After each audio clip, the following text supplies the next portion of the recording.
if your kid's not putting in the work outside of practice to do the stuff at home to get better, they're not ready to play the next level. Don't force them until they're ready to do it. They're in the wilderness right now because of a massive lack of leadership at the NCAA's level. And it's screwing over a bunch of kids that are just like, no one knows what's going on anymore. It's really hard for them to conceptualize having to start over because we are so dialed into instant gratification. I want to be the guy. I want to be the star. You are playing in the 1% now. Everybody you play with was the best player on their team when they were 18. Jonathan, I found you. Your videos are they seem to be everywhere right now for those on the gram and Facebook. But give our families, our listeners, our viewers kind of a little bit of background on who you are and kind of what your mission is right now. So I just want to help as many people as possible, as many parents as possible, have a healthy sporting environment for their kids, because like we know that you and I know this, but 70% of kids quit their sport by the time they're 13. Only 6% of varsity athletes in the U.S. go on to play in college at any level. That includes junior college, NAIA, and all three divisions of NCAA. Actually includes NCCAA as well, the National Christian College Athletic Association. And then of that, like I think it's 2% of high school athletes play Division I. And so when we get so focused on going to college or whatever, we lose track of the 94% of kids. And actually, if you look at it from an elementary school age, 98% of elementary school age kids who start playing a sport will never play in college. So what are we using sports for if that's the case? And so I'm a big advocate for the beauty of what youth sports can be when done right and the life lessons and tools they can give kids. So I'm just trying to help steer the conversation in that direction so that we can raise what I say all the time. I want to raise a generation of healthy adults who have every tool they need to have success at whatever they want to do. And that starts with how we raise them and giving them those tools when they're younger. And I believe youth sports is one of the best ways to develop those tools in them. I would 100%, 1,000% agree. You see this a lot of, so many pieces we can unravel here. One, development of like a young professional or people that go into the workforce. And I have this conversation with families all the time that we work with. Your child is developing. Like part of our job is not to fight every battle for them. As a parent, it's not. Correct. You want to advocate for your child, but you know, there's a fine line, especially with coaches and high-end coaches. We see this all the time. At some point, a coach doesn't want to deal with you. Well, one of my most viral videos is I was reading a text message from a college coach who said that they passed on 2 national team level athletes who they had went to see at a tournament because of the behaviors of their parents. They chose not even to recruit those 2 athletes, even though they needed them to get better and they had a shot at them. They chose to pass them. I've got a Division I volleyball coach who said that their rule is 1 red flag per 4 years. They will only take on 1 red flag per 4 years. Another Division I soccer coach on the podcast said that he goes, "This sounds terrible, but I don't choose my family. I choose my team.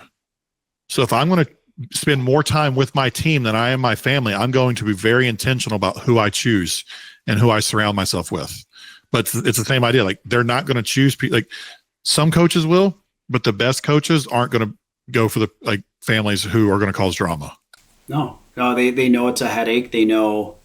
I think everybody learns the lesson the hard way. I can say as somebody who's coached as well. You know, when you take on 20, 30 athletes in football, even more, right? You don't get to choose every one of those kids, their background. Like your job is when you're there with them on the field, at the rink, on the court, I can have an influence and hopefully instill some, you know, some qualities that I think will help you move on in life and develop. And it's tough when maybe expectations more so from the parents and the kid of, well, I need, you know, so-and-so needs to be here. So-and-so is X, Y, and Z as an athlete. And it's, going back to what you kind of led off with, right? Well, did your kid get better as an athlete? Like, great. Is your kid getting better at the sport that hopefully they love? That should be the first thing. Are they becoming a better person? Are they learning life skills? Are they learning to, again, advocate for themselves? Can they have a conversation with me? Like, high level athletes and parents who want to pay to put their kids in these academies and these super sports experiences. Your kid still has to learn to advocate for themselves and to learn to own their development. Well, I mean, but let's take it away from even the academy. Let's just talk about like kids in general. How many times have you heard from an adult who works with young 20-somethings and they tell you that those kids don't know how to have conversations with authority figures? Or you hear like college professors say that kids coming out of high school don't know how to do things on their own. Like, imagine if we raise kids who were comfortable talking to their professors in college, who were comfortable having conversations with their 40-year-old boss on their first job out of college. Like, how much ahead will they be just in general if they're comfortable having conversation with authority? So if that's a thing we want, shouldn't we be teaching them how to do that through their conversations with their coaches? Okay, you want more playing time? All right, well, here's like, I'll go with you, but you need to have the conversation with your coach where you say, hey, coach, like, what can I do to earn some more playing time? What do I need to work on? That's a conversation we have. I have that once a week right now. How do you go and talk to coach? And again, these are high level, in our case, high level athletes, potentially D1 players, D3 players, professionals, and they struggle with it. And it is that there's kind of the 3 talk tracks that I often will tell families. It's, what can I do to make it hard for you not to play me? What do I need to be more coachable on?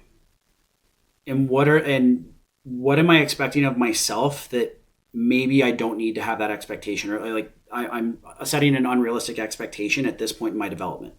Because there's a lot of, I think, again, in a society where it's highlight clips and things are thrown at, as an athlete, you're getting all of these things thrown at you constantly. I can get on, we see this all the time with hockey players. They want to do Michigan goals. They want to do all these plays. What about how do you just sit and watch a game? And how do you read what's going on in a game situation? And are you the person who needs to be making that play, the Michigan play? No. It's actually a coach wants to see you make a good first pass. They want to see you, cover the D zone, like have a responsibility in the D zone. Little things that get passed over. And so getting kids to advocate or have those conversations and learn and have self-awareness to say, oh, that's a hole in my game. And again, that translates later on as a professional where, oh, what am I not delivering on in this environment, whether it's a corporate environment, it could be, if a church, it could be like, it could be in so many different realms. Yep. Where am I not meeting an expectation that either maybe it's one I have for myself that doesn't really need to be there, or the expectation of my peers that I see it one way, they see it another, and I can't align the two. How do I align that? And so it's building the communication skills. It's a lot of it's self-awareness. I see this so much. But as parents, we have to let our kids fail at that for them to get good at. I'm coaching a U12 soccer team right now. And I tell the girls all the time, I'm like, you guys have to be okay being bad at this before you can get good. And like, I always feel like you have to go slow before you can go fast. And so I had a girl repeat that in practice the other day. She's like, go slow before you go fast. She's like, it's going to be burned in my brain. I'm like, good. Yeah. Because that means you're trying. Like, you're going to mess up. I had a boy I coached my son's U10 soccer team last spring. And I had a boy who never played before. Okay. And it's rec soccer. So of course, like it's kids of all level. And first night of practice, he's apologizing for messing things up. And I walked over to him and I was like, dude, like, you've never played before. I expect you to, and I told him this, and I actually took him to his dad and told him in front of his dad. I was like, I expect you to make mistakes because that means you're trying. If you're not making mistakes, that means you're not trying new things. Yep. So like, don't apologize. Just learn from it. Like make the mistake and then move on to the next thing and let's learn from it and keep going. But we don't want our kids to go through hard times, and we can get into the reasons why about that because there's all sorts of levels there. So we end up bulldozing everything in front of them to try to pave an easy path for them instead of building the car for them and showing them how to drive it down the road. We could use every, idiom in the book, like losing builds character, struggles. Right. But it's true. You learn more Yes. from a mistake, from a loss, than you do from winning. And you see this with this is really interesting when you talk about athlete development at a young age. We had this debate with Jamie Phillips, who's excellent doctor of physical therapy, played at Michigan Tech, played professional hockey, awesome guy. We were talking about the muscle. And so there's kind of this twofold thing that we see with young athletes. The athletes that play on winning teams, there is a certain level of they learn how to win, because I think that is a habit, and learning how to do it, and building habits that make it easier to do it sometimes. But there's also a lot to be said for certain athletes in really certain positions in sports where having adversity and being on the worst team actually can make you better in the long run. So like with hockey, it's goalies. And so you see a lot of goalie parents worry about their kid being on a team that's not winning, but your kid's getting maybe 40, 50 shots a game. Your kid is developing. He is a goalie, you're getting reps, you're getting way more. And so, yeah, you're not going to be the kid raising a trophy at the end of the year, but at 12, does it matter if you're getting that trophy versus when you get older and you've rapidly developed or honed your skills in a different way? Now, all of a sudden, at 18, 19, you don't panic because you're in a game where you have to face that level of adversity. And so the example I give, I actually got into this stupid back and forth with a guy today on Facebook. But I'm a big believer, and hockey might be a little different than this. So correct me if I'm wrong there, because I'm not as versed in hockey, but I'm a big believer in learning as many positions in your sport as possible, especially at a young age. I believe it makes you a better all around player, and you learn the game in different ways, knowing what each position is trying to do. And so this year with that soccer team I'm coaching, I told the girls the first part of the season, we're playing every position. Every girl will play every position. So we had to define our own wins. We had what is a win for you? What is a win for, what are you wanting to get better at? Because we're not always going to have our best girls in the best positions to win the game on the scoreboard. So if we only judge our performance based on the scoreboard, that's not going to be a fair judgment. And in the past, this group has, because they had a girl who was really good and could score at will. And so they could win a lot of games without learning a lot. So our first game of the season, we're playing girls at different positions. They're doing exactly what I wanted to. We passed the ball better than we've ever passed the ball. We had no subs that day, playing a team that had 6 subs, and it was super hot outside. We had more shots than the other team. It just so happened they had the best athlete on the field. And that girl went for a breakaway 4 times and scored 4 goals. So we lost that game 4-1. But were we not successful that day? Yeah. Did you execute everything that you guys had laid out as a team and for individual goals? Did you do the things that you would put on paper that you wanted to do? Sometimes you get beat by a great athlete like that. The next game is still doing the same thing. And this is something you can in soccer that I don't think you can do in hockey. I told the girls, every girl's playing goalie as well. This next game, we were 0-0 tie at halftime. I put a girl who'd never played goalie before in goal the second half. And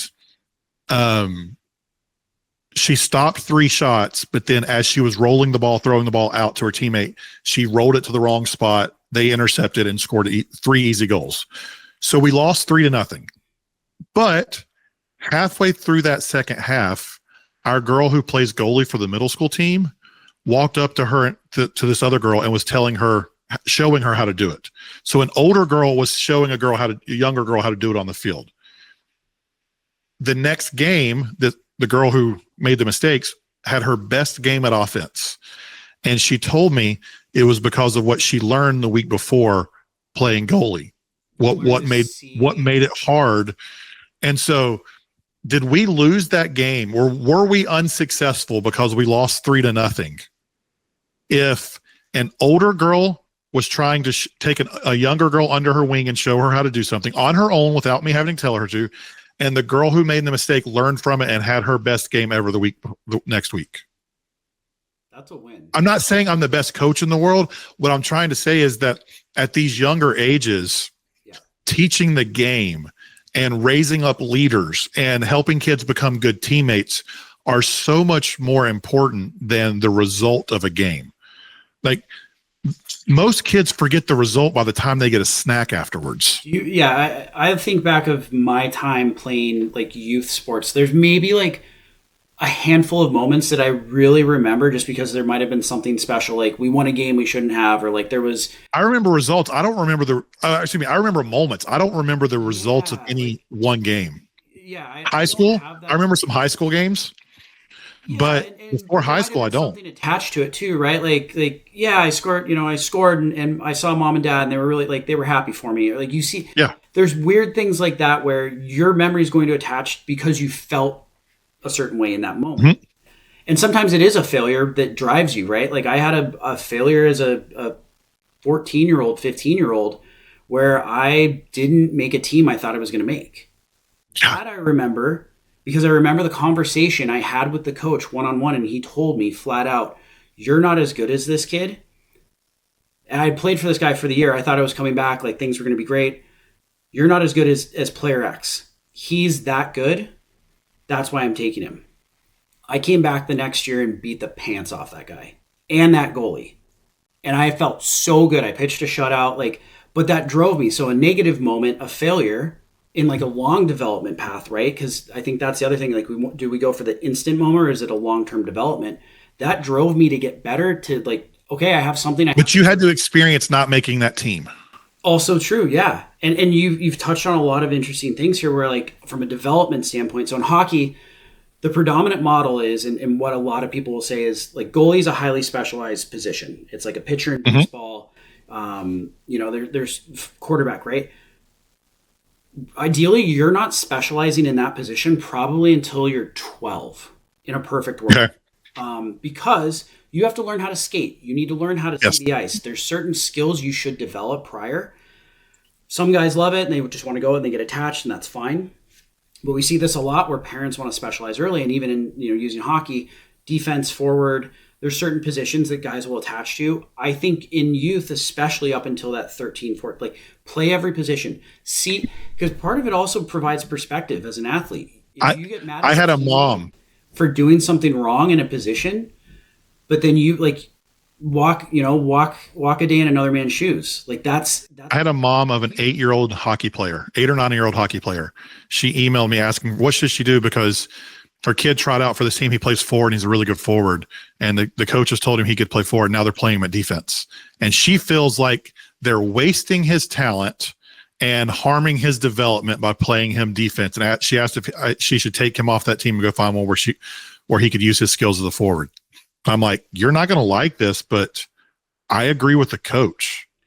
Do what's best for the team. And that we don't know how that kid's going to grow up. Well, and you're assuming as a parent that another coach is. So here's the other thing that parents need to be aware of. Coaches talk. Whether it's the local coaches in the local league, D1 coaches talk, everybody talks. They all know each other. They know histories on kids. So if you're the type of parent who's going to pull your kid off a team because you disagree with how your kid's being developed, which I will give parents some leeway there. Yeah, there are some things where you go, well, I don't know if they're getting the right development all the time. Correct. Totally fair.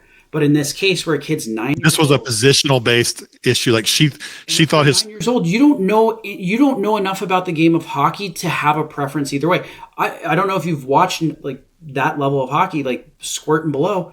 Half the time the kids are just wheeling around on their own still. So like if he loves it, great. But I'll use my son as an example. He's 9 years old playing U10 soccer right now. Kid loves playing forward. And he right now in U10 7-versus-7 soccer, he's a pretty good center forward. Not fast, but he sees the field very well, and he can make a pass and he can shoot from anywhere because he's got a big foot. I'm looking at this kid. I know my genetics. I know his mom's genetics. I see his build. His future in soccer is going to be as center defense or center mid or defensive mid. His future in soccer is going to be that guy, that big kid who plays in the back, who knocks people around and then plays quarterback and distributes the ball from the back. He does all upfield on a fast break and so that's his. But right now, playing a little bit of forward, learning how to pass the ball, how to distribute, how to shoot, those things are only going to make him a better defenseman when he gets to a bigger field and he's too slow to continue playing the position he really likes. Just like this other kid, playing defense is going to teach him how to guard a forward or an offensive player so that when he switches back to offense, if he does, he now has a better idea of how to get around the defense because he's played defense. He knows the other side of it. He's learned a new skill.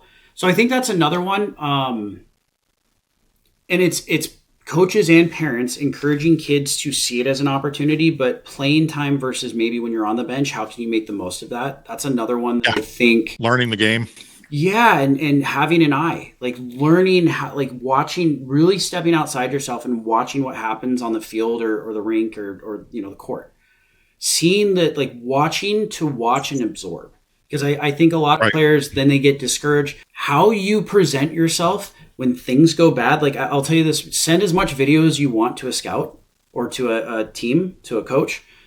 That coach, if they really like you, they're going to go watch you play, and they're going to go watch how you act when things aren't going well, when things don't go your way, and when how you are around your teammates. And I can tell you right now, the football coach I worked for, he would go watch recruits wrestle or play basketball because he wanted to see them in their non-dominant sport, to see how they were, just like you were saying, just to see how they would react when they're not in the same position. Yep. When you're not in control, and again, sports is every major sport you think about it, like hockey, if you touch the puck really in like a high-end hockey game for more than 2 minutes, you are probably exceptional. Like you don't have the puck, the ball, like you don't have it that much. What are you doing away from that play? Correct. That shows the coach, are you buying in? Are you a good teammate? Do you care about things away from it? And so I think that's a really big one where parents, again, my kid's not getting all the touches. My kid's playing a position that they're not going to touch the puck as much, potentially. That's okay. 99% of the game isn't with the puck. But for parents, when you speak with families, what are some of the biggest things that you either caution or try to maybe coach them on when considering, like, do I need to put my kid into a club sport, like beyond maybe the financial commitment, which should always be discussed, but what opportunities are given? What does this do to our family? Like, what are some big things that you see families kind of miss the boat on there sometimes? Parents think they have to do it for their kid to keep up when it's not what the kid wants. Okay. Under 10, most kids just want to play with their friends. And so there's this push out of fear that our kid's going to get left behind, that we got to go club or we got to go academy, whatever the sport is. In reality, most kids that we're going to catch up are going to catch up. And allowing them to fall in love with the game at their own pace is like, that doesn't mean you don't play them, but you can play house league with your buddies until you get to like 4th, 5th grade. Maybe like I prefer 6th grade before you go club or academy, different sports, different locations. We don't have time to get into those nuances, but like, I think it's got to be driven by the kid. Like, it can't be driven out of fear they're going to get left behind. It's got to be driven by the kid. It's what they want. Because if we force our kid into a more competitive level than they're ready for, like, we're fast tracking the pressure, because the pressure, what comes with it in North American sports, we're the ones paying for it. It's not like the European models where the pro clubs have the academies in a lot of places. So when a natural consequence of us having a step up in financial investment means we have an increased pressure to perform to make up for our investment. Should that be the case? Probably not, but it's natural because we just spent all this money on it. So unless your kid's asking for it, or they're like, the other thing I would say, if your kid's not putting in the work outside of practice to do the stuff at home to get better, they're not ready to play the next level. Don't force them until they're ready to do it. I think that's a really big measure that people miss. Like, and again, something that high level coaches ask people like me, they like, does this kid do the work beyond what's going on just when they have to be at the facility? Are they students of their craft? And yeah, if you're not driven by it, if you don't love it, you can dump as much money into something as you want, but it's going to feel like a chore, and eventually you're going to be burned out and you're not going to want to do it. Yep. We deal with a lot of families. You know, I see you went to Liberty, so Liberty's. I don't know if you're familiar with like the club hockey team there. Yeah, it's a massive product, right? They get like 3,000 a game. It's huge. Yep. And they have multiple teams. It's like D1, D2, D3, and the women's side, everything. Women's. So actually, a player I coach a couple years ago, his sister's on the women's team now. We have a guy that I work with that's there. But in the hockey world, it's very similar to baseball. You get you have all these kind of, club, you have, these travel programs, right? And I'm sure you deal with this a lot where parents want to dump a lot of money into that. And yeah, I expect a return. Yeah. And what should that return be? And so, a little bit of what we do is kind of help guide them through that as a family advisory and like, okay, is this a good decision? Is this a spot where your kid's going to develop? Is this the right place? Should you be considering this level? But then once you get out of that club sport or that travel sport piece, a lot of it ends up becoming, it's junior hockey. And so I don't think there's any other sport that really has a system like that. No, the hockey system's on its own, because I mean, even the guys who go on to play Division I or club ACHA, like so many of those have played junior hockey till they were 20. Yep. And so they're not coming in as 18-year-old freshmen. They're coming in as 21-year-old freshmen who, I don't want to say flamed out of the junior hockey, but they got to the end and did not get drafted. And so college or club's the next step for them. Well, so there's a little bit of that, but actually the system was built to do that. Okay. So it's not necessarily a flame out as much as it's the way hockey has built this economy of kind of human personnel, if you will. You get a lot of, we want to see a guy mature to 20. We want to see if he can grow, get bigger, more physical. And up until this year, the WHL, CHL, so OHL, QMJHL, you couldn't go to college unless it was U Sport. And so that primary league structure that existed for hockey, that was, you were either going to go on that path and your goal is to play pro directly, or there were other leagues that specialized, that protected your NCAA eligibility because you weren't getting paid. But those guys could go ACHA, correct? Am I wrong? Yeah. So that's why, like, if I'm not, like, correct me if I'm wrong, because I'm pulling things here.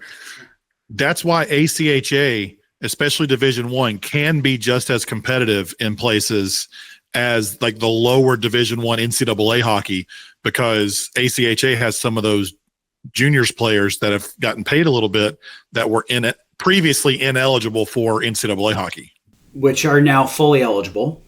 Yeah.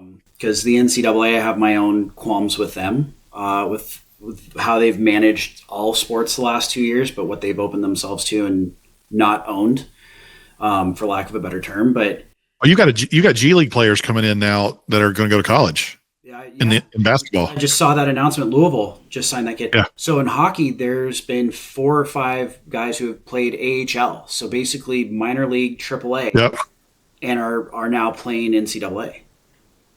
And so when you create a system where, we've removed, basically amateur athlete status does not exist anymore. Correct. There's no such thing as it anymore. And so I think for players being able to monetize, because a lot of the schools had handcuffed many of these athletes for a long time on try getting a job and being a D1 athlete, but we're going to basically feed you on pennies. Right.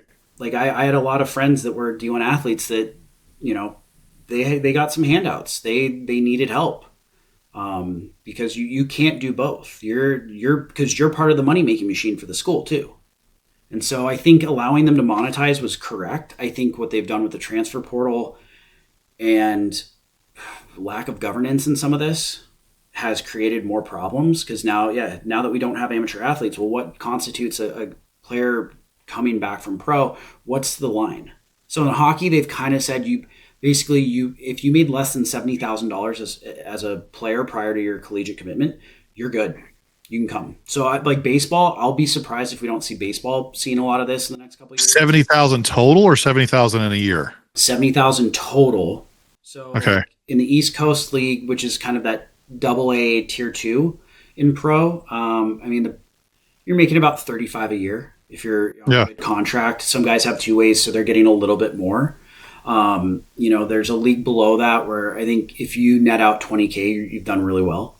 But that has, salary cap. But you apply that to baseball. I mean, a kid could go to the minors for 2 or 3 years right out of high school, assuming they didn't get a big signing bonus, and then they could roll into, like, if you apply apples to apples here, they could roll into a college at 21 after realizing, okay, pro ball's not my thing. Let me go play college for the next 4 years, and then I'll be done, or I'll get better, and maybe I'll get another chance in 5 years, because the clearinghouse says it's actually 10 semesters during sport play. So you can, and I know right now the big thing is, this is throwing so many people for a loop, the new proposal to change from 5 years to play 4 to now 5 years to play 5 years. And so getting rid of red shirts and all that, so like college coaches right now don't know, are they going to get their seniors back next year, or should they be recruiting freshmen? And so like the whole thing, I think where we're going to get to is going to be a good place, but we're in the wilderness right now because of a massive lack of leadership at the NCAA's level. And it's screwing over a bunch of kids that are just like, no one knows what's going on anymore. I think in a perfect world in the NCAA realm, I would personally like to see some sort of a commitment, because this is freed the player of commitment to the school, right? CSU alum Braden Fowler-Nicolosi walked off the team this week. I don't know where he's going to end up. He's a good quarterback. He's probably got some football left in him, but I'm out, and left the team. He's technically a free agent for all intents and purposes. Well, and the flip side is, forever they've been 1 year contracts.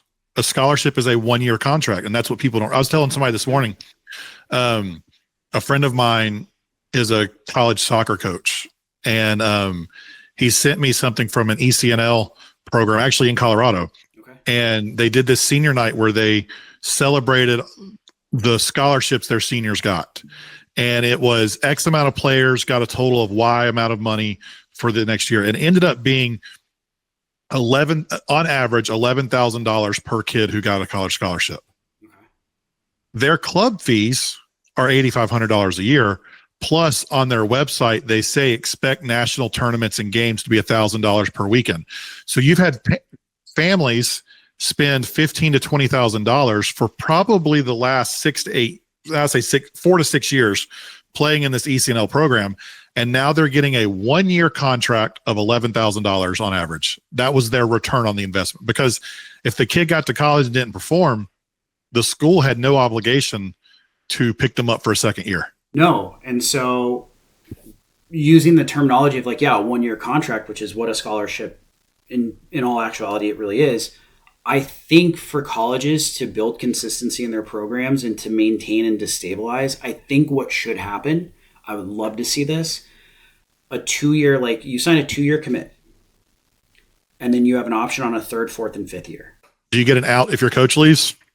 I think so. That's the guy. That's the hard part, right? Those are the guy or gal that recruited you, right? And so you came because you were part of their vision. They're out. Yeah, there might be a way, like an out clause there potentially, because you see this with programs now. Guys are following, players are following their coaches to the next program. So I think realistically you're going to see some of that, but I would love to see a commitment made for both the athlete and the school. We're going to develop you for 2 years. We're in for 2 years at least. We have a 3rd, 4th, and 5th year option, especially for these schools that have the NIL pool, that have the funding. The pools are going to get bigger. There's going to need to be some sort of a salary cap. Like they've already established it, right, with that 20.4% rule. Not everybody can play to that level, but I think over time you're going to see this where it starts to even out. And I think you can be realistic in, no, let's do a 2-year commitment. We want you here for 2 years because most freshmen that start at any NCAA school, they're not playing a full year. Those are the exceptional special athletes that can, at least in hockey, I tell a lot of our guys, whether it's D1, D3, expect to play about half the games. You went from, when you're playing 18 or under and that level, you were the guy. You came into juniors. Were you the guy right away? Very rarely. You have to build your resume again to get your time back. So that when you're 19, 20, you're playing every games, you're playing meaningful minutes. It's the same thing when you go to college. There's seniors, there's upperclassmen that have established in that program. They're more physically mature.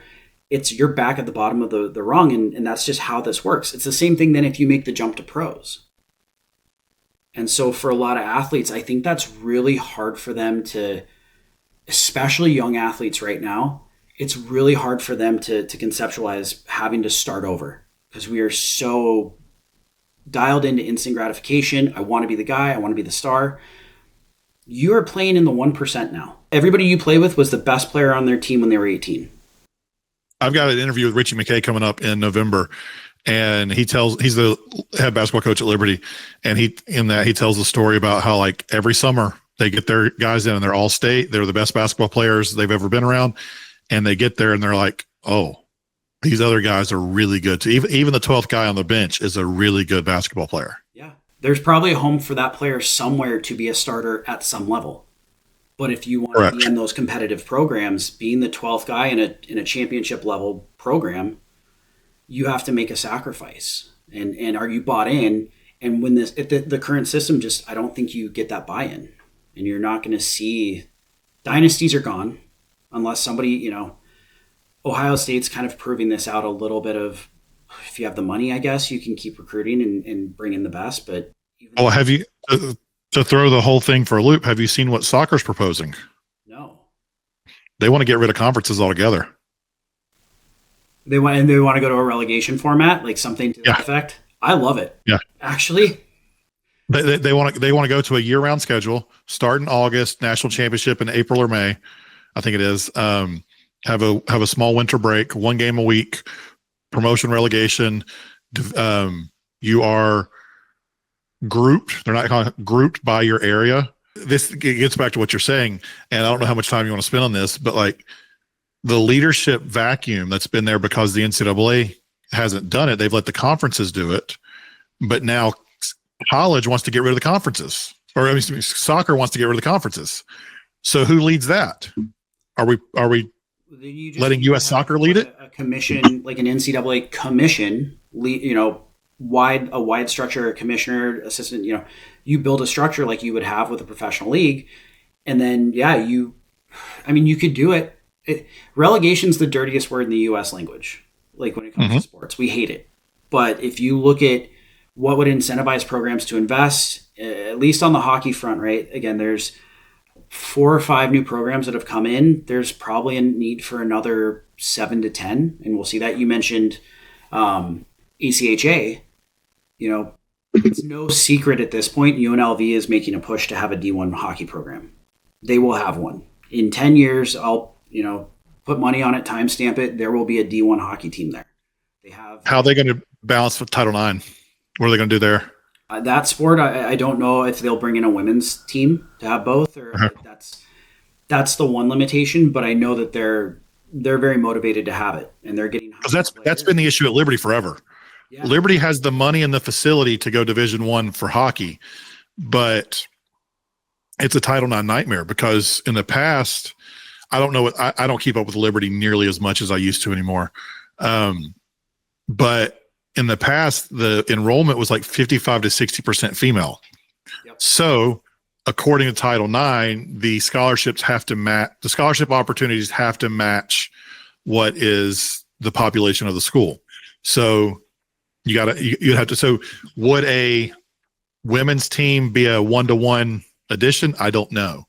That's the issue with it, especially for schools that have football. Yep. It would be much easier for UNLV to add hockey if they didn't already have football. But football is such an outlier because of the amount of scholarships that it screws everything up Title IX wise.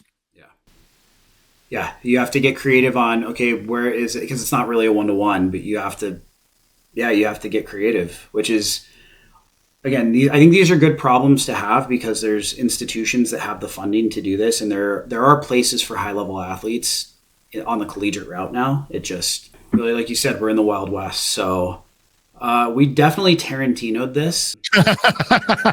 So let's flip it back a little. I was just going till you went somewhere else. Thank you for sitting down with me for the last 40 minutes or so. I appreciate it. I would like to keep talking, and maybe we do a part. If I didn't have a conference at my daughter's school in 15 minutes that I got to bail out of here and go for, we could have talked for another 30 minutes and I would have loved it. But it's my fault. We got this after school conference that like they're doing, instead of parent teacher conferences this year, they're doing student led conferences.